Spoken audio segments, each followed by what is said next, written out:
Who's this president and that guy's gone? Okay.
Oh, you took my pencil and my calculator here.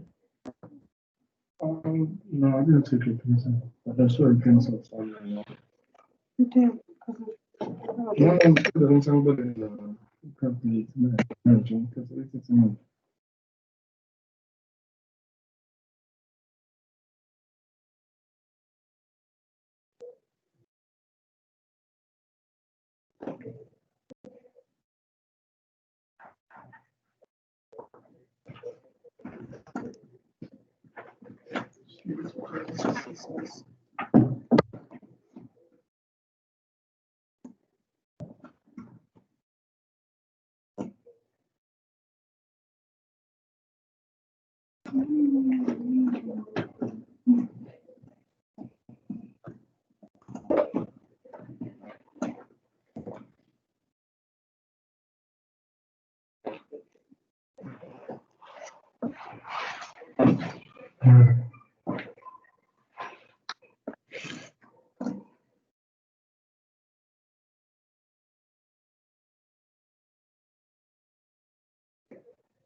Students, Mr. MPZ will be starting in the next 10 minutes. He's just called me to say that he has just come out of a very lengthy meeting and he just needs a 10-minute breather before he starts.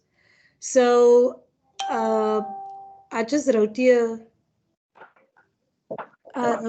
Okay, he wrote the class will start at 16:10.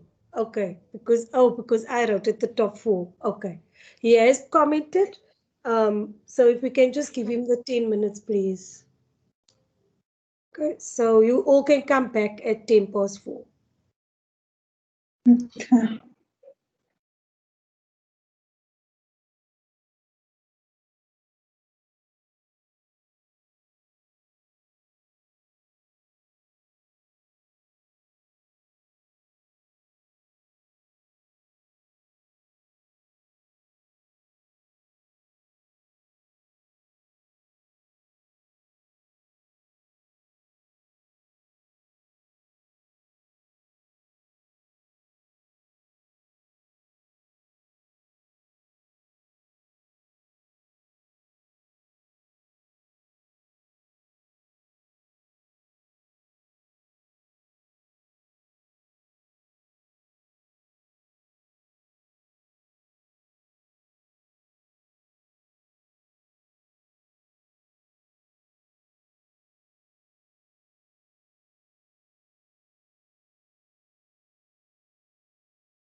All right, a very good afternoon. I am trusting everyone is well. Apologies for the delays that I had today. Just had to quickly catch a breather, but we can quickly start. Uh, I think we've been doing well so far, and we have covered 7 learning units. We have started to learn how to do acquisitions. We have moved from applying acquisition to understand the acquisition, how separate financial statements when company buy another company. As a parent, they buy another company, which becomes a subsidiary. So that process is called acquisition of a subsidiary. We have learned about the two combination of private companies. We went on and we attempted, we learned so far to do consolidations. Consolidation means combining company A and company B together into one company, which is a group company. We have learned that we have to do an analysis of equity of the company that is being acquired. And we have learned further that acquisition can happen at any time of the year at the beginning. During the past period, outside the financial period that we are reporting, it can also happen in the middle. So we have attempted to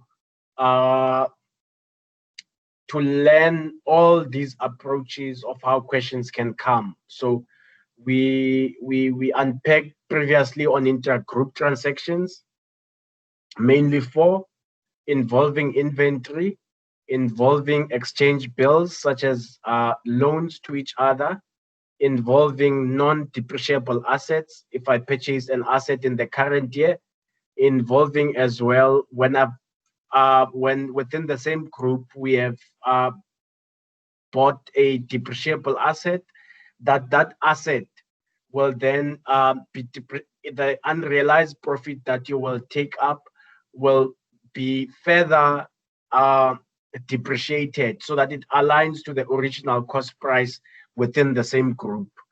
So we have covered the intergroup transaction. So everything that we have learned, we are now continuously building on again. So what we are going to cover today is learning unit 8. And for simplicity, I like to quickly go through the theory. So I'm hopeful that within 10 minutes, we can quickly complete the theory. I will try to also present the slide that was presented in the FACET class so that you are able to follow this presentation. It's learning unit 8. It's ordinary dividends. So the question is, how do you deal with the ordinary dividends in an acquisition? So that's basically us now needing to learn that treatment. So it's treatment of dividends, ordinary dividends during consolidation. So first thing, when a subsidiary pays or declares a dividend. So what is a dividend? A dividend, it's a payment made to the shareholders based on the agreement made in the annual general meeting that out of profits, there is so much that is being distributed. So today we're dealing only with the ordinary shareholders, and then next week we'll be touching on the preference shareholders as well. So today our focus area becomes only on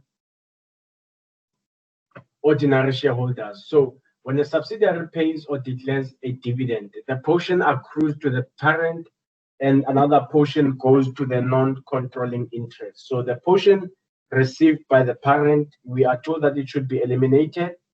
Why is it eliminated? It's mainly because it is within the same group. So the only thing that will have to be accounted for is the dividend for the non-controlling interest. So this is the most important thing, is it should be eliminated. So we are building on the knowledge that we built on in terms of the intra-group transactions. So this is the different scenarios that are presented. One it's either the dividend is paid by the subsidiary, or it is declared and not yet paid, or the parent hasn't provided for the dividend declared by the subsidiary and hence the parent has not provided for the dividend declared by subsidiary.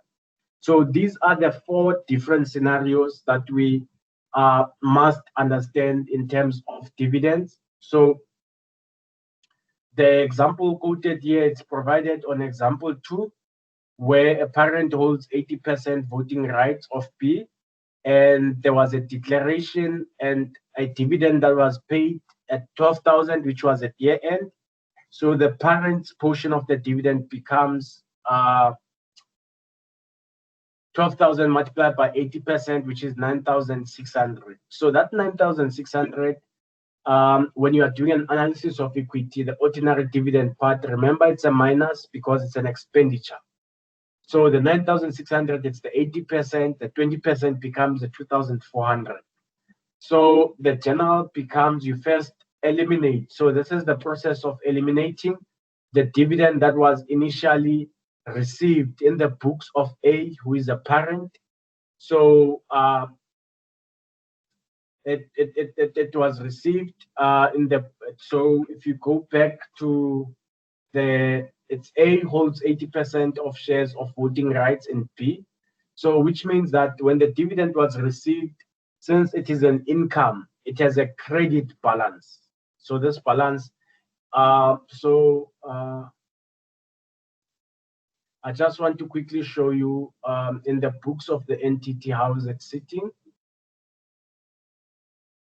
So in the books of A, it was sitting as a credit received 9,600, and then we had to debit where the money came in, bank 9,600. So this is what actually happened in the books of A Ltd.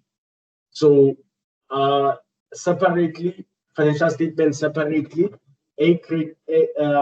A would have made this income of 9,600. So what we are doing basically now, we are reversing the 9,600.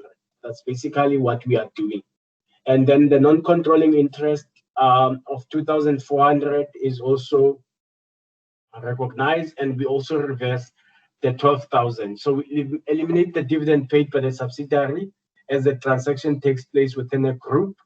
Dividends paid have a debit balance because there's an expense. So it basically repeats everything that I've just said. The NCI is debited, reducing it from the NCI realized portion, because remember, the profit that is paid out of the NCI. So that's why we are debiting it. So in terms of the statement, financial statement, we have to deduct the 9,600 from a statement of profit or loss. And then we have to only show the dividends of the parent when we are doing the retained earnings portion in the statement of changes in equity, and deduct the 2,400 in the NCI. So when it is declared by subsidiary, but not yet paid, an example is on page 174. It's a similar example, but in this case, we are saying that it's declared, it's not yet paid. So there is no income that has been realized yet. So, so what happens in this case is here, because you are dealing with an accrual principle. So remember, initially we said debit bank. This time around now, we're going to say debit and this is in a statement of financial position as an asset, because this is what is owed, and then we say debit credit dividends declared. So remember, the debit exchanges now because it's declared between the bank and dividends declared. So that's why here we have got dividend declared of 12,000, which is being eliminated again. And then we have got dividends received of 9,600 reversed, and the profit being paid out of a non-controlling interest of 2,400. So this basically shows the same thing that we have discussed. So in the statement, the following balances existed before. You had a current account of 19,600, a credit account of 10,000. So with these journals that are now here, what is going to happen now is the journals that we need to eliminate now, we need to eliminate the current account. Remember, you had the current account of 19,600 and another amount of 10,000. So in terms of your liabilities, the other 9,600 of dividends received, which is dividends that come here, and this becomes 19,600 as well. So this explains basically the same thing.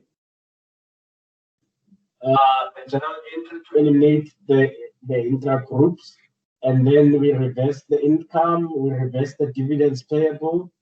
The only difference between this and the previous example is that the parent needs an additional journal in its individual record. So this is basically the journal that needs to be made.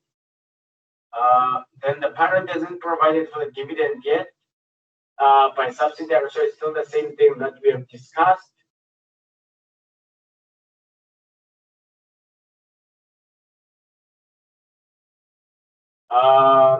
This explains the same thing that I quickly covered. Subsidiary made no provision for dividend. So subsidiary did not make a provision for a dividend. Since neither the subsidiary nor the parent has made the dividend, we only need to provide the dividend owing to NCI. So in this case, we'll only recognize NCI up until that portion is provided for the parent. So you also have this example that says dividends of 10 cents must be declared by both companies. No entry in this case was made by any of the journals. So they had 40,000 shares, 200,000, 200,000, both of them, 30,000 and 40,000 for 30,000 for Puma and for Lion. So this is how Puma looked as a subsidiary. So this was a dividend that would have been paid. So, so in other words, the only journal entry that we made, it's only related to the 750,000.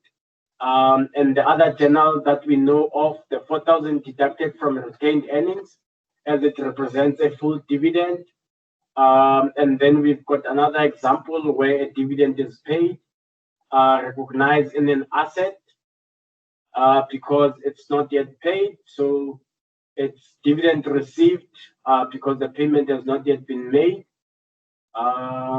So I just want to go to the, so those are the examples that are provided. So what I'm going to do now, in the interest of saving time as well, is we are quickly going to look at question 1 on page 188. So all the theory that we have covered is covered in detail, but now we're going to attempt to do question 1. We're going to analyze question 1 quickly, and then we're going to attempt it. So what I'm going to request on your side is to take 5 minutes. So we'll start again at 4:30. I want you to read this question 1, and then we will start just now again.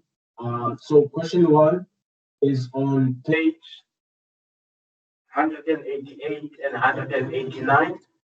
Just want to capture the comments for those that will be coming.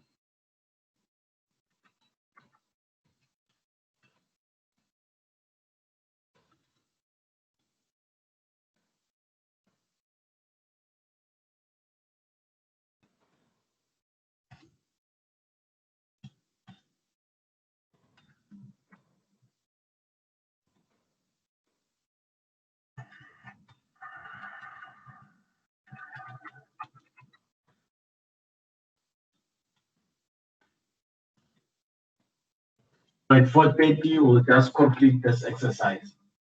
Please quickly read question 1 on page 188 and 189.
All right. There are many principles that we are going to be touching on today, so we have to proceed. So we are given question 1. We are provided the following balances were obtained from the books of A Ltd and its subsidiary B Ltd for the year ended 28 February 20.4. So we jump to the required. It says draft consolidated statement of profit or loss and other comprehensive income. So this is 1. We have to draft the consolidated statement of changes in equity for A Ltd group so this is 2. And this must be in compliance with IFRS, so which means that the statement of profit or loss is going to be presented in terms of function. Show all calculations, very important part in accounting, show all calculation. Ignore taxation part. So let us go quickly read. I just want to see how many we are. Right, so it means I can get full participation. So we've got the following balances obtained from the books of A Ltd and its subsidiary B Ltd. So we already told who's the parent, who is the subsidiary. We are given information balances for A and balances for B Ltd. Here we see sales, cost of sales. So we see almost information being provided here in terms of the balances, and then we see additional information. So we already know that we're going to do a consolidation. So let us quickly try to pick up matters of interest between the two companies in the same group. So sales, cost of sales will be combined, repairs will be combined, depreciation will be combined. When we touch on dividends received,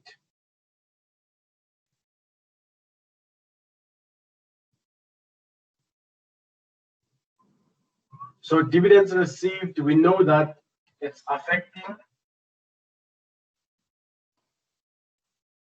It's affecting group. We look at interest on loan from A. That seems like an intergroup transaction, so it's definitely affecting group. So where I've said group, actually I must actually say intra. It's intra-group transaction possible.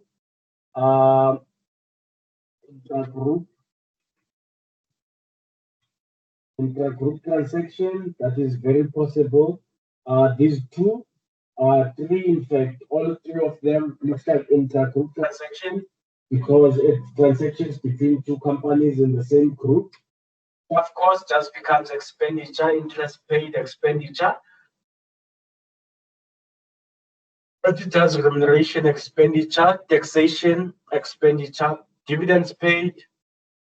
We'll have to look at this when we are doing a statement of changes in equity, as well as analysis in equity. So it's FCE and analysis of equity. So dividends will be affected there. We have got retained earnings. This is for the 28th of February 20.4, but the retained earnings we are given at them as opening. So please note the date that this is opening in terms of the date that you have been provided. So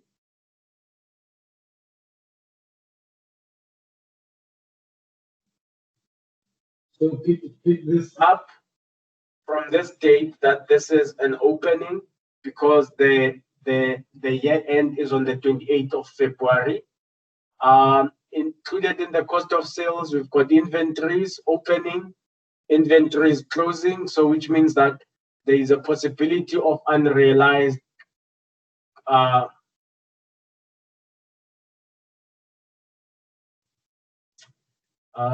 there is a possibility of unrealized profits.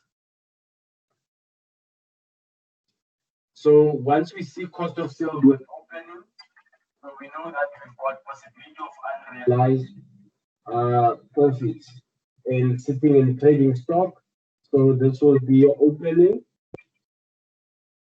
This will be a closing. So it doesn't look like it's something that I really need to keep down, but for the sake of everyone, so this is opening. This is closing.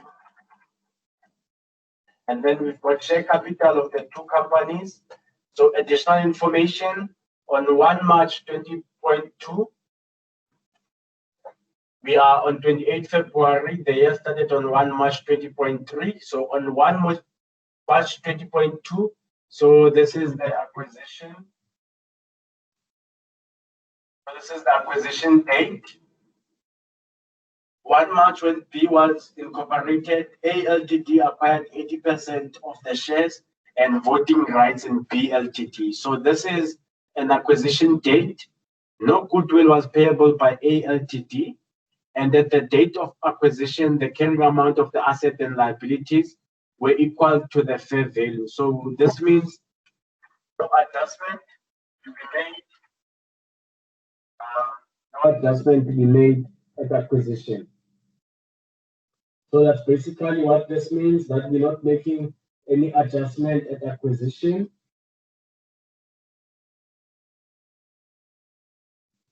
All right. Number two, since incorporation, so since 1 March 20.2, A Ltd has bought all of its inventories from B Ltd at a cost plus 33.3%. So this 33%, it becomes unrealized profit. So on 28 February 20.4, inventories to the value of 5,000 were still in transit. So we will have to address this. Part B Ltd sold inventories of 317,000 to A Ltd during the year. 5,000 were still in transit. On 1 March, B sold equipment to L at a profit. This is a profit.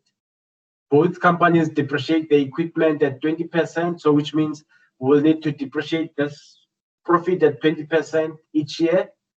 Look at when the date was. So very important that we know these dates that are being provided and this one we are told that it's during the year. So it's important that you pick up the dates. On 28 February 20.4, we sold property at a profit of 20,000. This profit is included in the sales of the company. So look at the dates as well. The second one, which is on number 4, it's 28 February. The other one is 1 March 20.2. So it's important that we follow the dates when we are doing what we are required, which is the consolidated statement of profit or loss and other comprehensive income, and the consolidated statement of changes in equity. So what do we do first? Anyone? What do we do first?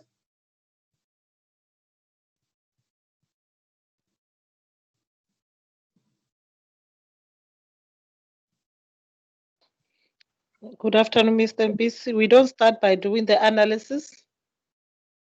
Right. So which means that we will start to do the analysis of equity. So we are doing the analysis of a subsidiary. So who's the subsidiary here?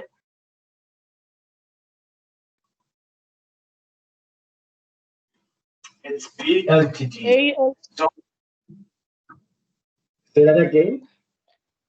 The parent is A Ltd and the subsidiary is B Ltd. So we are doing an analysis of equity for B Ltd. Yes. So we are doing analysis. So we are already told that A ends in corporation, they acquired 80%. So the non-controlling interest will therefore be 20%. So let us look. What did we have at acquisition? So we are told that the carrying amount of assets and liabilities were equal to the fair value. So we had share capital of 80,000.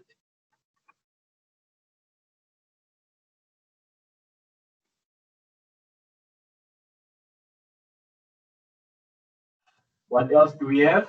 What another equity item that we normally had? Retained earnings. Do we have retained earnings now as part of the net assets?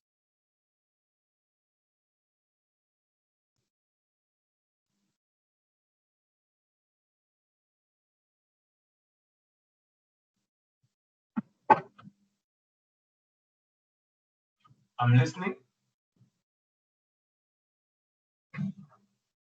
Return and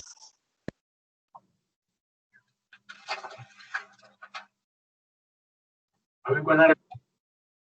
So these retained earnings were not there on the 1st of March. So just to give you some context. So if normally we would have retained earnings here, but these retained earnings would have to be there from the 1st of March 20.2. But in this case, you are already told that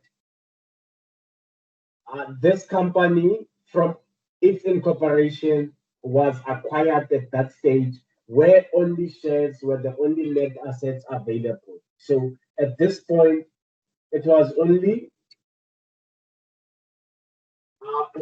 share capital available and there was no retained earnings. The company was just started. There was no profit made. So which means that we only therefore have only share capital only. So we go and we check how much was this bought at. Is there some information?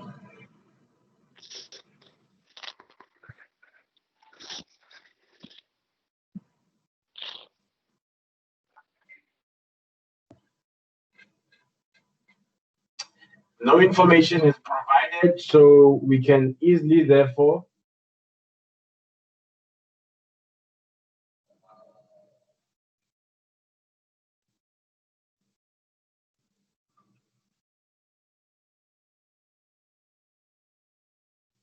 I just want to correct, just to do something quickly.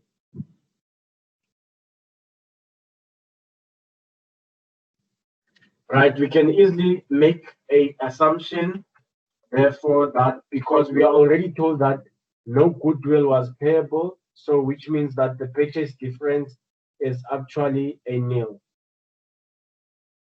So we are told already, so we don't need to work this out. We are told that it is a nil. Therefore, at acquisition will definitely be equal to 80,000 and no other differences. You guys see how you add the dots together? Because you've already been told that there is no goodwill payable by A Ltd. So remember the goodwill, we say goodwill represented by a parent. So you are told here that the goodwill is not there payable by A Ltd at the date of acquisition. So acquisition part is done. So we are done with the 1st of March. So what we look at now is since acquisition. So this is at acquisition.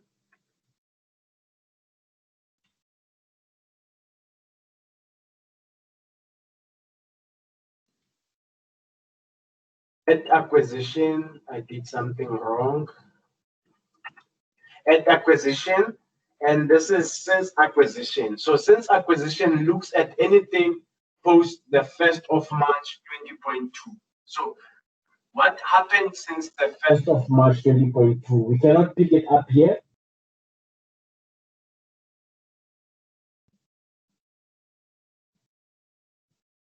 But we know that this profit here come from the year 20.2. So which means that we want to see how have the retained earnings been affected? Because remember, anything happening in the previous year will affect retained earnings. So we've got retained earnings. So we want to know how much retained earnings should be, even since acquisition should be allocated to the parent and the subsidiary. So we have to now look at the adjusting events that have been provided. So we know that we have to work with this 50,000, and we see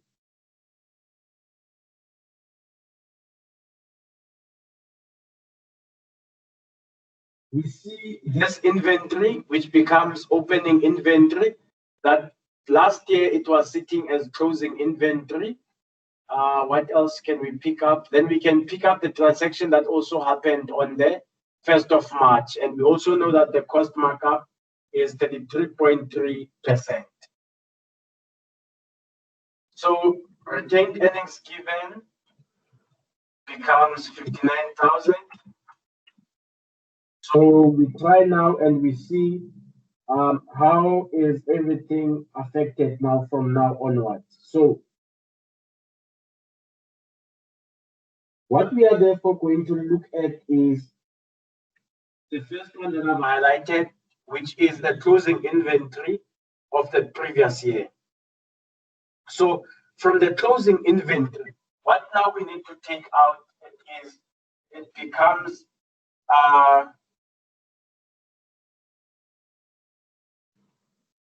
so it's closing stock. Now they say it's inventories.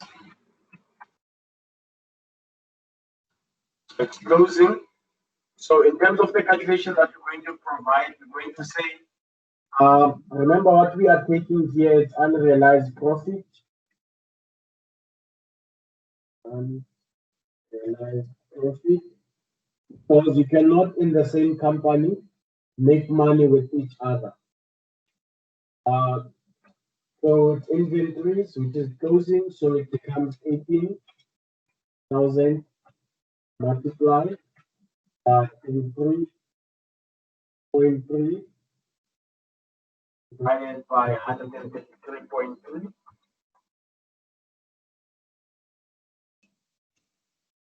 Thousand multiplied by 33.3 divided by 163.3. I just want to look for a pair of a rounded figure.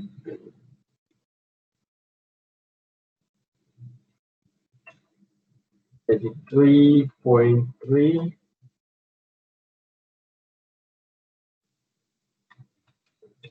Right,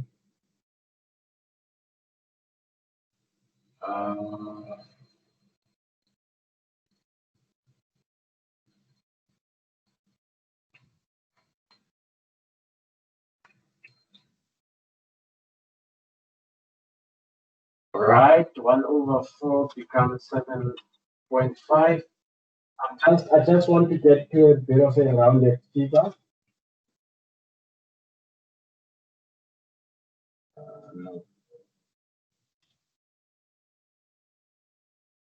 Just want to see something. To anyone who asks how I come around that, I just said 33 divided by let's say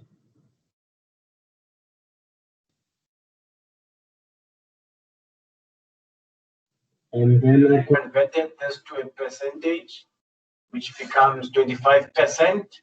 So 33 over 133 just becomes 25% in simple sense. So this closing balance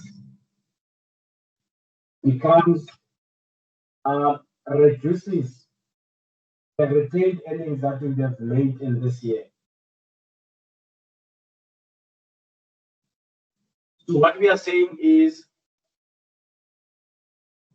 the profit was already made in the past year. So we are therefore reducing the profit that was already made. So that's the first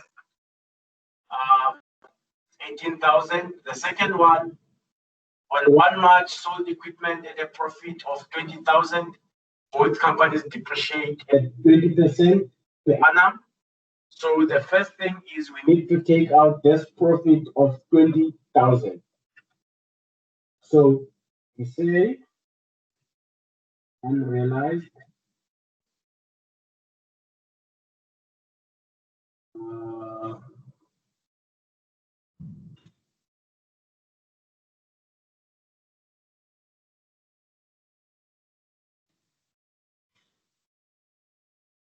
so this is unrealized profit of 20,000, and then we say depreciation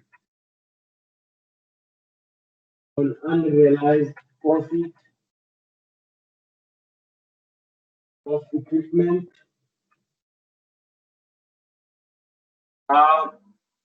Remember this 20,000. There was a depreciation when this asset was received by ALTD. ALTD immediately started calculating a depreciation separately on their books. ALTD is calculating on this 20,000 profit a 20% depreciation. So what we are basically saying is we need now to reverse that profit that was made of 20,000 and also now reverse as well the expenses, because remember in your statement of profit or loss,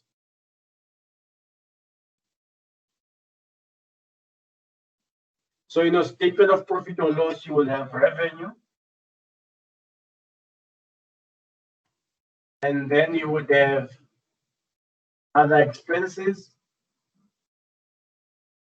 which makes up depreciation. So what would happen in the previous years is, out of that 20,000, how much is the depreciation? So what would have happened is, let's say your revenue was 1,000, and you've got a depreciation of now we just got to make this thing 100,000. So you have had a depreciation in the books of ALTD. Recognize a depreciation at 20%, which is minus 4,000. So in essence, your profit before tax became 96,000. So the interest and the income that you made was made less by that depreciation that was made.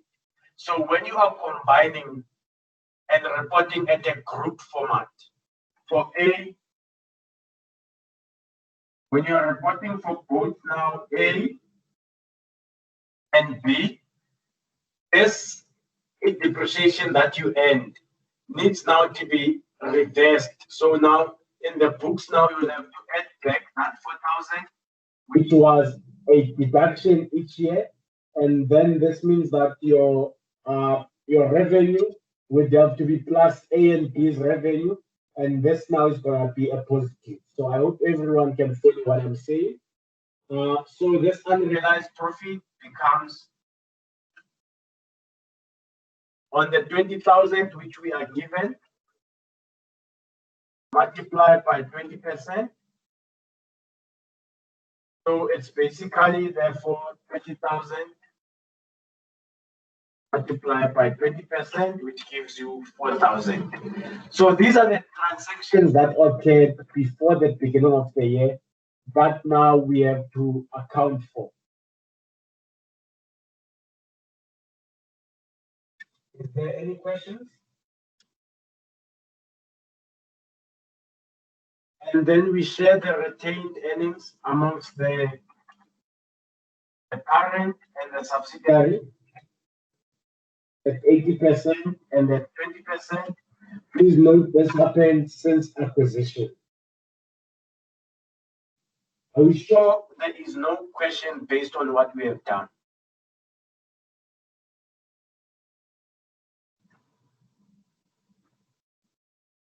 Right, I'm happy that everyone understands.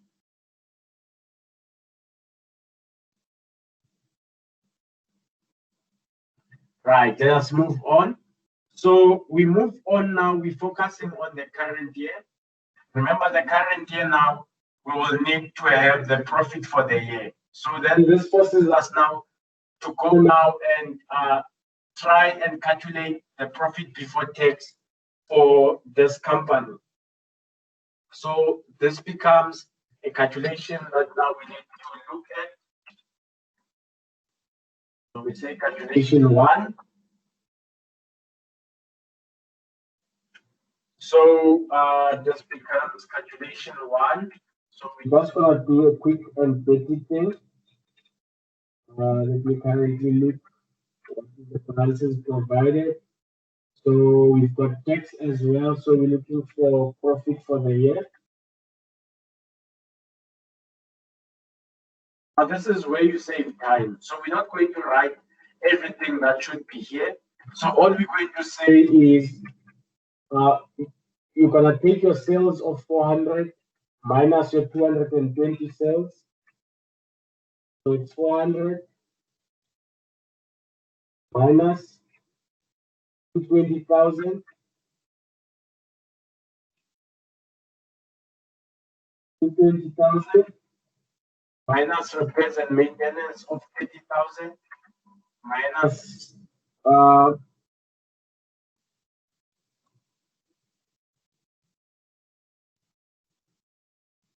minus depreciation of 16,000. Don't have dividends received, we don't have interest received. We have got loan minus 24,000 of the staff costs.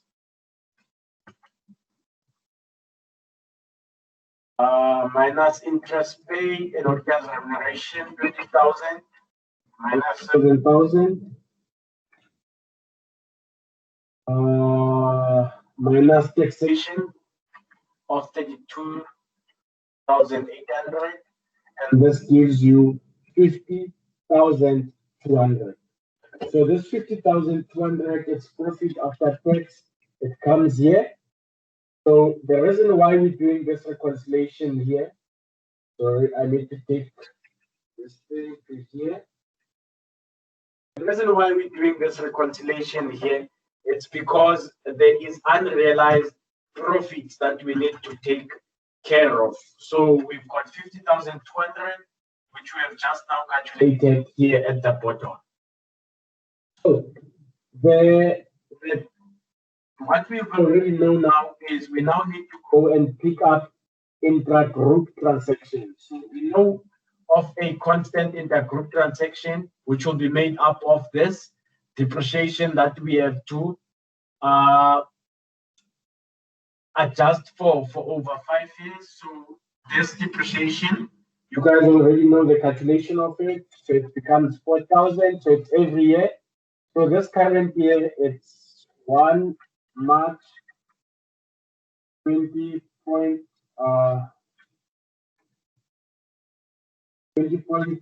to 28 Feb 20.4.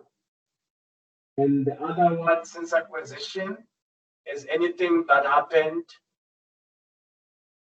since acquisition would have happened on the 1st of March 20.2, and since acquisition is post 1 March 20.2 to 1 March 28 Feb 20.3. So this part is dealt with since acquisition. This is in the current year. So we have now to adjust the profit that was made by the subsidiary with the profits that was between the parent and the subsidiary. So we have been given opening inventory in the current year of 18,000. This 18,000.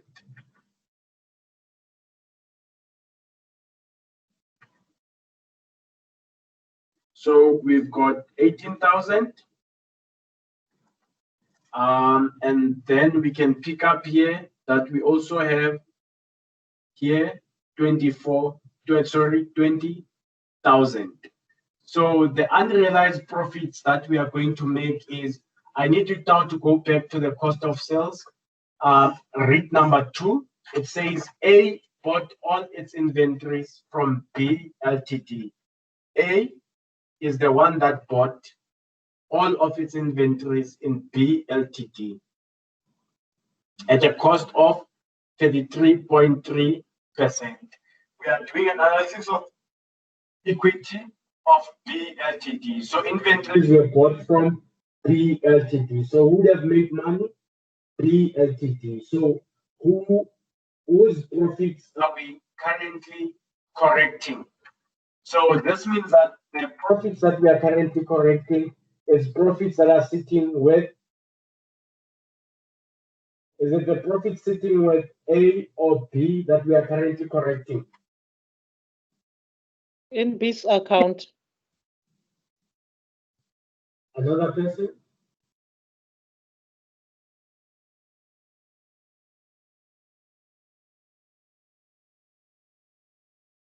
Let's read number 2 again.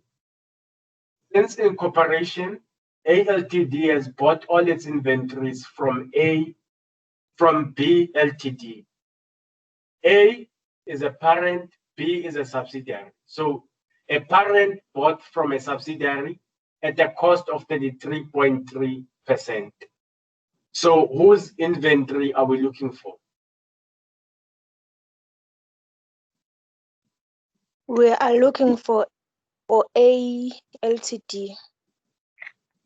Because that's where your inventory that is overstated by this 33% is sitting.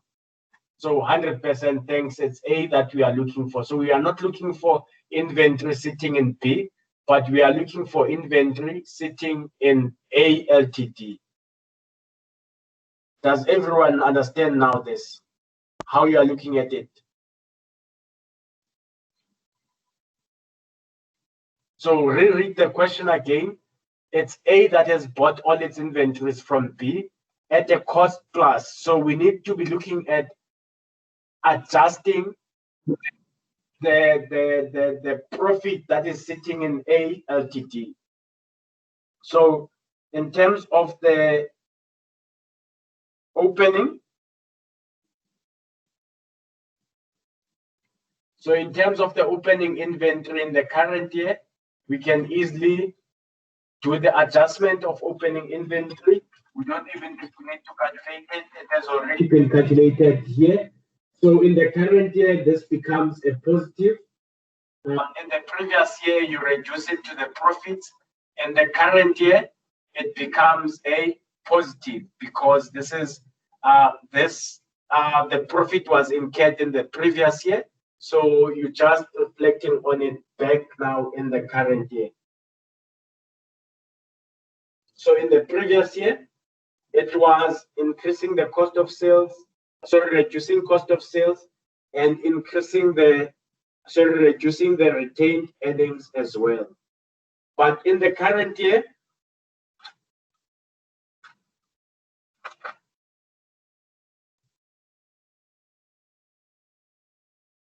it means then you are increasing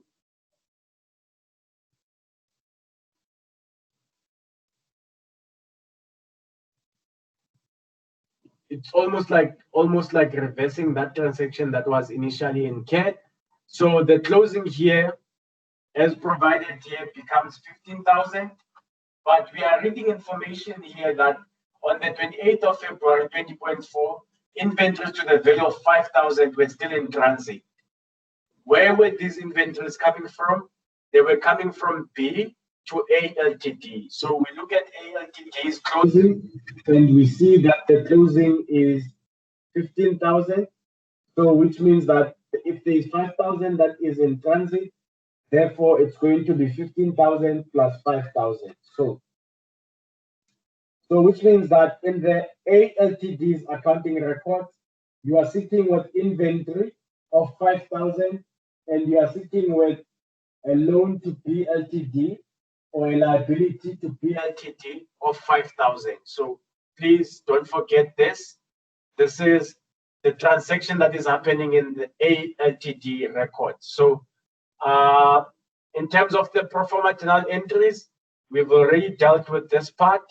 So the sales that are mentioned here of 317,000, which occurred in the current year, we're just going to reverse them in the current year.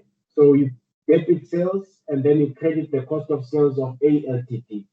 So this is the unrealized profits in the opening inventory of A Ltd. So this is how much was made by B Ltd. So we are reducing 4,500 and increasing cost of sales. This is prior year information. And in the current year, we are going to, your inventory would have been on the credit side and your cost of sales would have been to be debited by 5,000. So therefore, this means that on your analysis of equity, you must now have 5,000, which is mainly made up of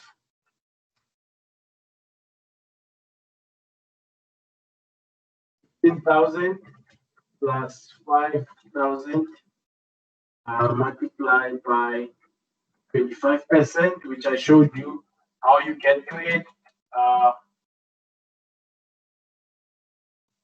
Right, so that becomes it.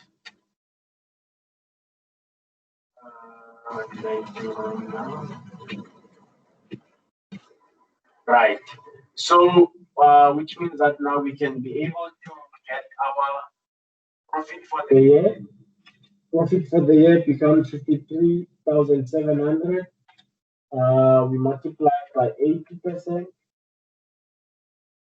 And then we multiply by 20%,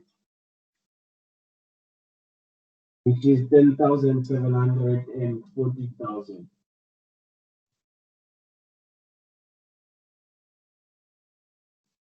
Right.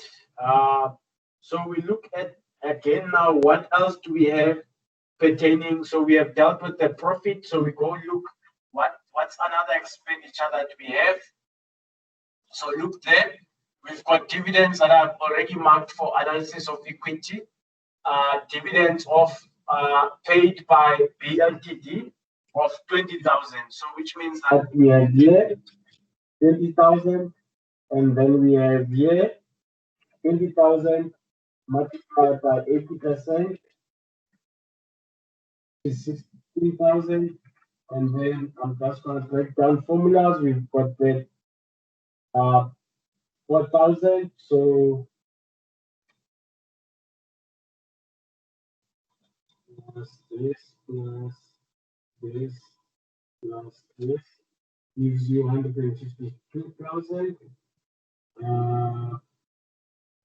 Let's just take what happens when I'm thinking this. So everything is fine. So we are done with analysis of equity. So we move and we try now to do the statement of profit or loss and other comprehensive income. So there we go. We've got revenue 600 plus 400,000. So we've got 600,000 plus 400,000. What else would affect the revenue? So we know that we must say minus 317,000. So we are told that all sales that have been made in the group are actually 317. So we have to take out that 317 from who? From B, who sold inventories, to A. So B, we have to take from 400,000 minus 317,000. We are also told that B sold equipment. A sold equipment to B Ltd at a profit of 20,000. So on 600,000, we need to say minus 20,000, and then you get 663. So,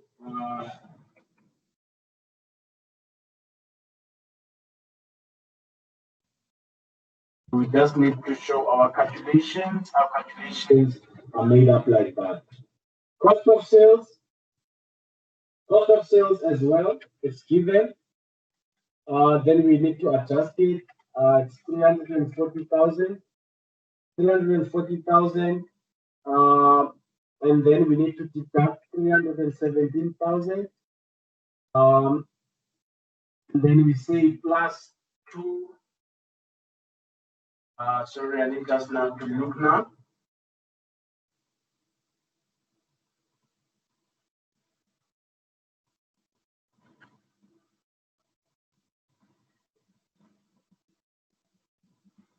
Minus 317, and the rest now becomes what has happened now in terms of your analysis of equity. So analysis of equity, here we have 5,000 that must be included as cost of sales, and then we have 4,500 that must reduce your cost of sales. So it's important that you understand how these go together. 340 plus 5,000 minus 4,500. Let's say minus 4,500 plus 5,000. And then B Ltd's cost of sales becomes 220,000. And then you've got 243. Just going to take this so that we can apply it.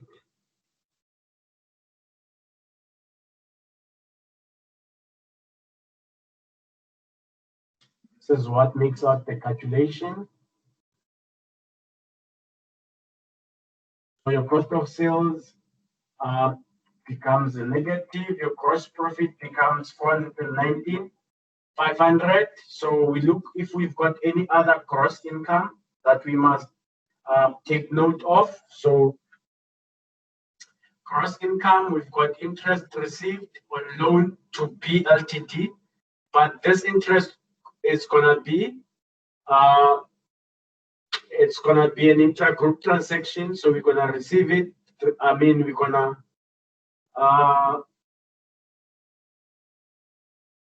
we are going to eliminate it. These dividends received of 16,000, we'll have to eliminate it as well. So if you are looking out in the pro forma journal entries, what we are going to do is, so we've dealt with sales. We are going to eliminate the interest of 10,000. This interest of 10,000 against, let me look if we have any interest. Yeah, against an interest here, interest paid of 10,000 and 10,000. So we'll have to eliminate this 10,000, which is provided here, interest paid of 10,000 and interest received of 10,000 against A Ltd. So other than that, these dividends of 16,000, we're also going to eliminate them here. So this is elimination. We're also eliminating that 16,000 in terms of the pro forma journal entries, if you were to do pro forma journal entries. So this means in terms of statement of profit or loss, we don't have anything under other income. So we look under administrative expenses. So we'll go quickly add. We've got repairs and maintenance, 35 and 30,000.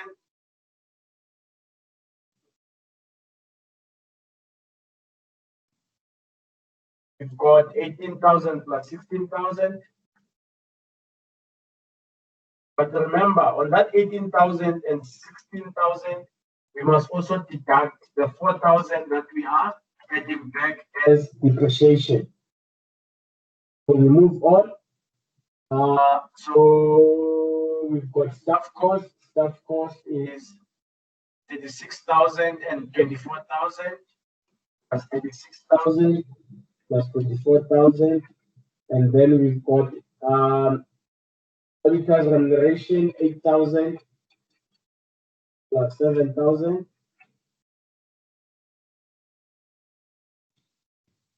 It gives you 170,000, and then we say it must be like this.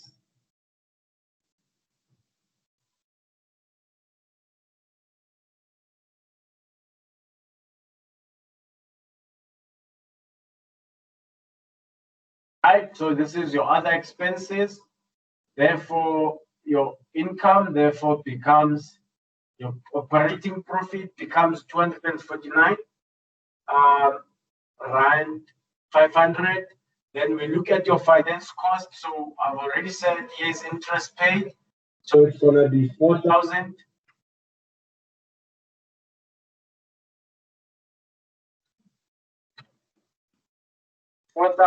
Plus this 20,000 here minus the 10,000, which is considered to be an intra-group transaction here, interest received of 10,000. So it means we've got another 10,000 sitting here. So that's why you've got this pro forma journal entry here of 10,000. This one. So this must just be a negative.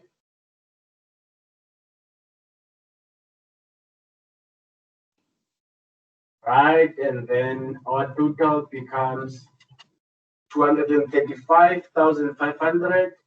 We've got income tax, taxation, 67,600 plus 32,800.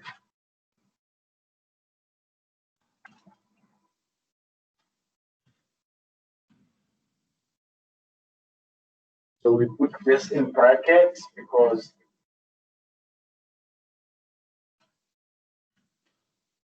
then we've got 104.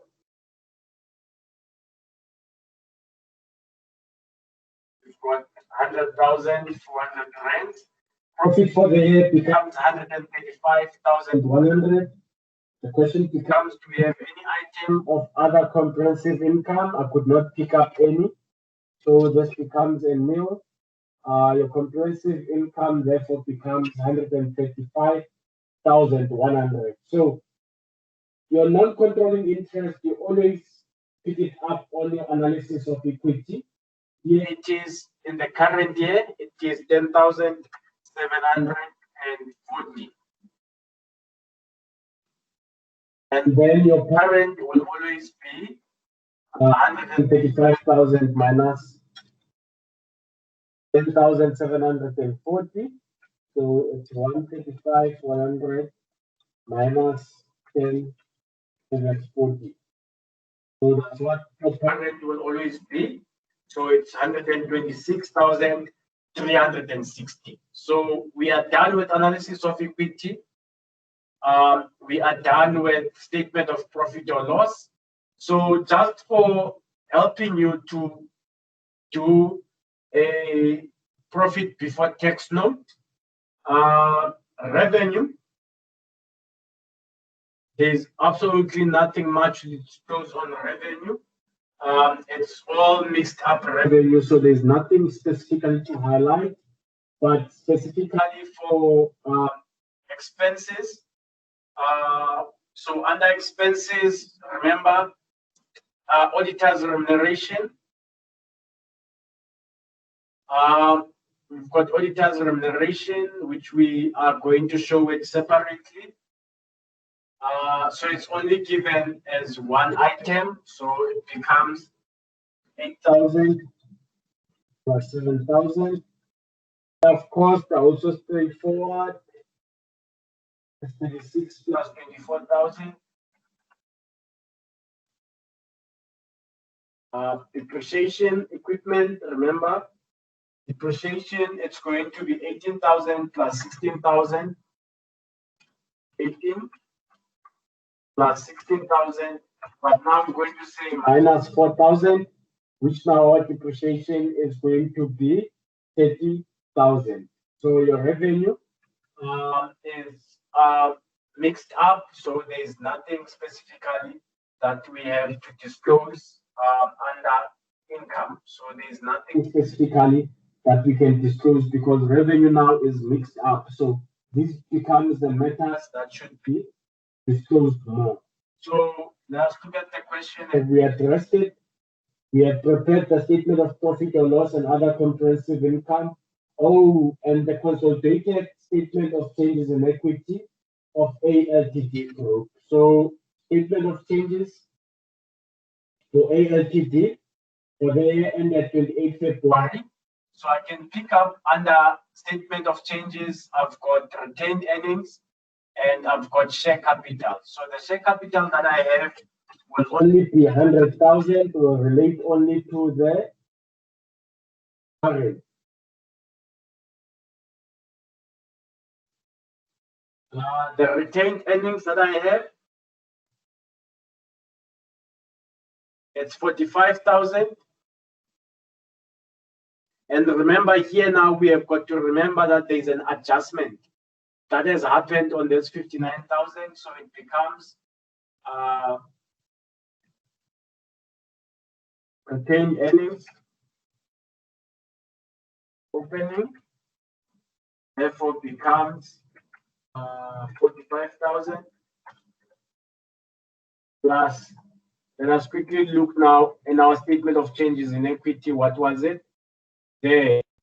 I'm not sure now if everyone remembers it.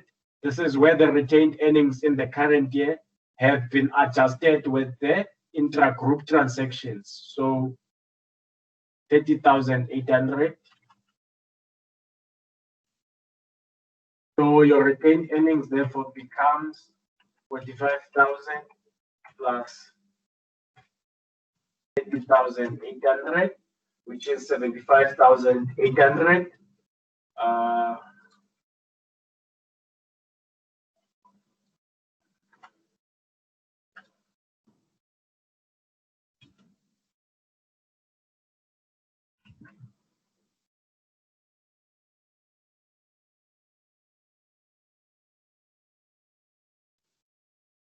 Sorry, just wanting to keep up the formulas that I'm going to use.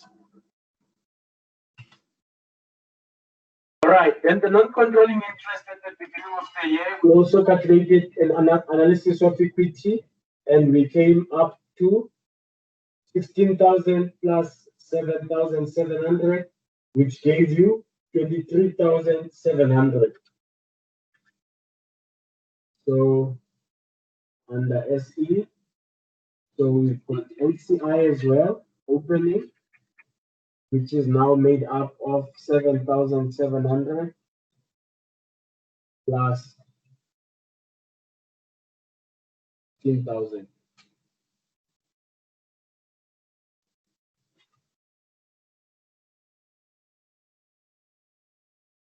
6,000, 7,700 plus 16,000, which gives you 23,700. So we have now already calculated the profit for the year.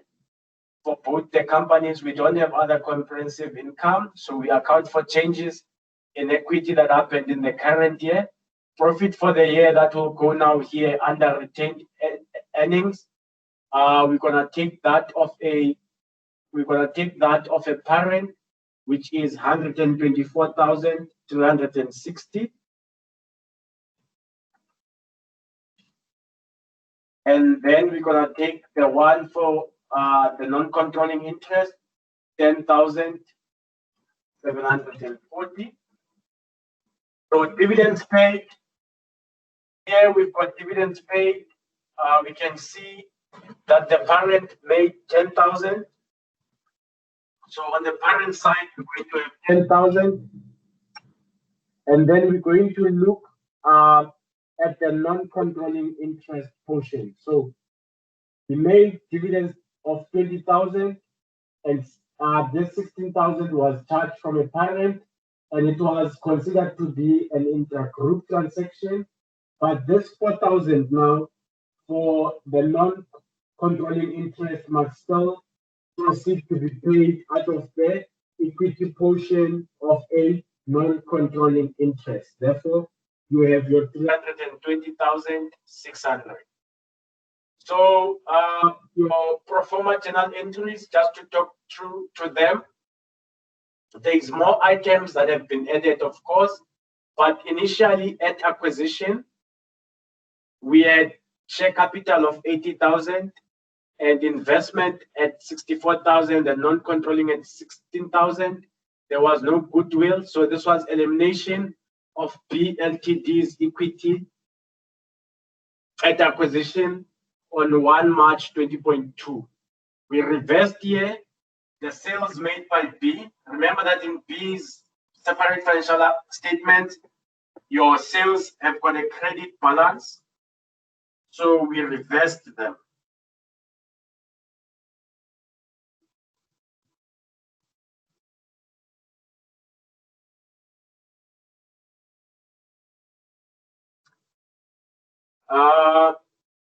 So that becomes elimination of intra-group sales. And this now you have to go now. It affects the cost of sales and the sales when you are making up your statement of profit or loss and other comprehensive income. So I just want you to have all the connections. This is elimination of unrealized profits in opening inventory. Retained earnings was debited, which means that it's becoming smaller. Cost of sales were credited because they're also becoming smaller, and hence here we've got minus 4,500 on cost of sales. But the other portion of retained earnings goes to the analysis of equity as 4,500 here, reducing your analysis of equity.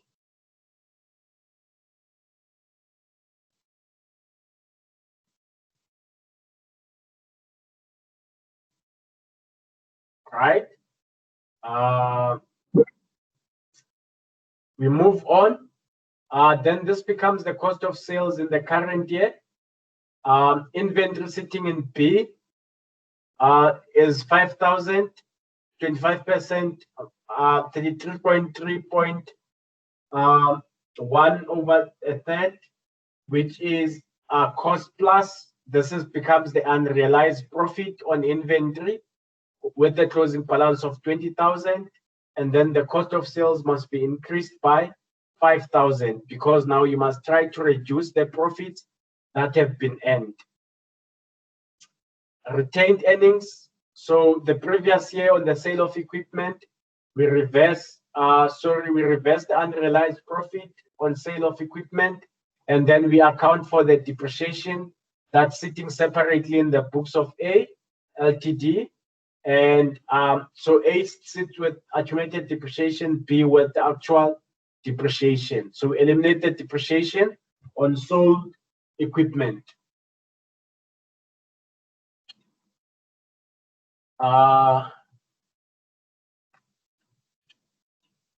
And then, so this is in the prior year, this is in the current year.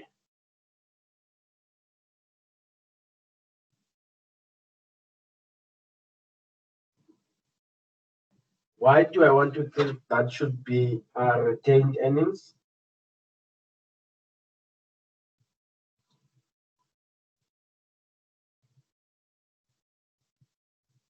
This depreciation here should be retained earnings because you do not have an account to adjust to in the prior year. You can only adjust it to retained earnings. That's 4,000, so it goes to retained earnings. In the current year, you are adjusting the profit. In the prior year, you are adjusting the retained earnings. So that's what basically happens. Then you've got the sales that happened in the current year, which you have been told that they're also included. And the sales of the company of 20,000. So this is so it's A sold property to B.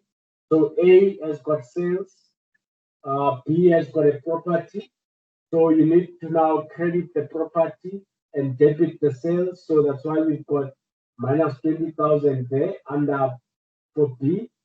So this is to account for this transaction. So we reverse unrealized profits on sale of property. And then we are given here the balances and interest received on loan to B Ltd of 10,000.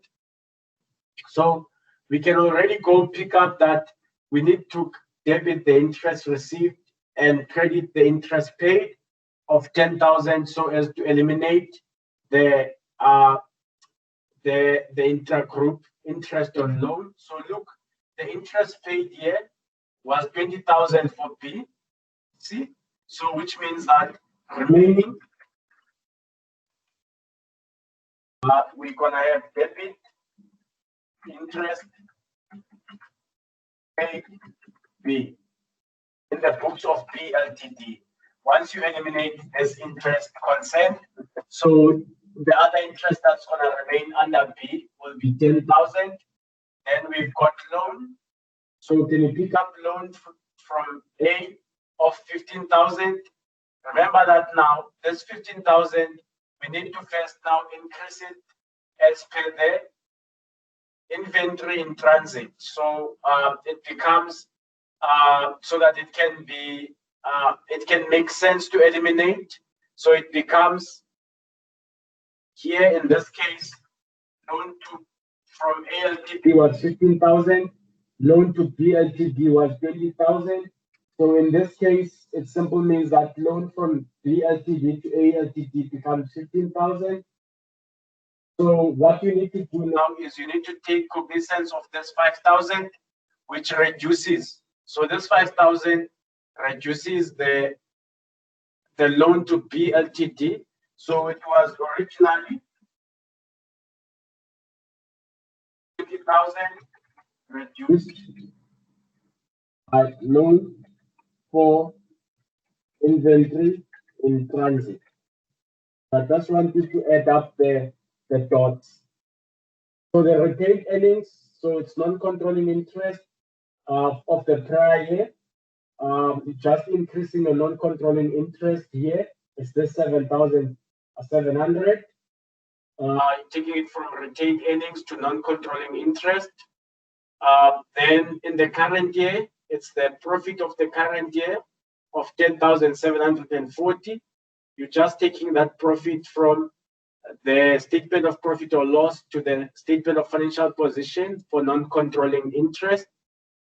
Dividends received, so where the I'm looking for dividends paid, where the subsidiary made dividends paid of 20,000. You now must reverse this dividends paid of 20,000, and then you reverse the 16,000 intra-group dividends between A and B Ltd. So this dividend was paid by B Ltd.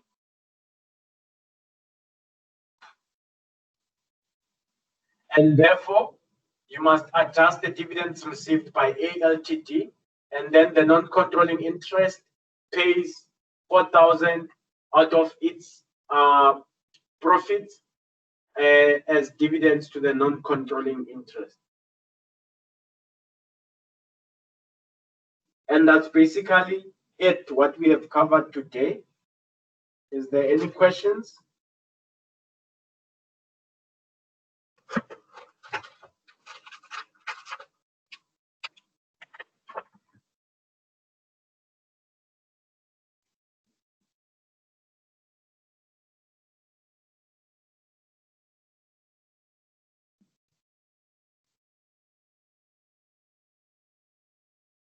Any questions? Please, for those that have not yet completed the attendance register, please remember to do so. The next time that we will be meeting, we are going to be covering preference dividend. So today we covered ordinary dividend. The next time that we are going to be meeting, we are going to be covering preference dividend. So it's very important that we understand the two differences. Ordinary dividends, it's paid out of profits and it's decided at an AGM, and then we pay the necessary profits. And particularly for preference shares, it's when it's taken on, you already have got a percentage of preference dividends that you must pay on the amount of dividends that you have. So that's what we'll be covering in the next class. So today's class was just to focus on ordinary dividends. So please try to practice this question. We will meet again next week on the 30th of September, just as we end September. Then we'll be able to meet again. Thank you very much for today. I will be available for a few minutes for those that have got questions.